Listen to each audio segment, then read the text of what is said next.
All right, so we want to solve by completing the square. We know we can use other methods, but in the instructions they asked us specifically to complete the square. So remember, we're completing the square on the first two terms. So I always like to make an area model. And x squared goes here, plus, so this is going to be positive 5x, positive 5x. So this is going to be x plus 5, x plus 5. That's our perfect square. So what does this number here have to be? 25. So in this particular problem, I want this number to be 25. So in order to be 25, if I subtract 25, what is that going to be? 373. Then what I need to do is I need to subtract 73 from both sides. And so then once I do that, because if I subtract 73 here, that's going to make this 25, right?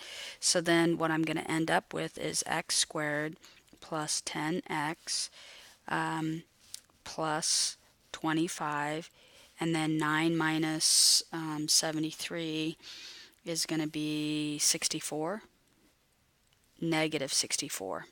No, let me rewrite that. You don't want to lose that negative because that's really important. All right, so now x squared plus 10x plus 25, that's my perfect square, and it's going to be x plus 5 squared. That's what we're forcing to happen, equals negative 64. So then I take the square root of both sides because I want to get what x is. And so then I get the absolute value of x plus 5 equals, what's the square root of negative 64? Okay, guys, remember that's going to be the square root of negative 1 and the square root of 64. So the square root of negative 1 is I, and the square root of 64 is 8. So this is going to be equal to 8i. All right, so now my solution is going to be x plus 5 equals 8i. Okay, so remember we're working inside out. We know this value, x plus 5, can also be negative 8i. So then x equals negative 5 plus 8i. X equals negative 5 minus 8i. And these are my two solutions. You could also write it as x equals negative 5 plus or minus 8i would also be a correct solution. Now, some of you may have forgotten, why do I have I in my answer?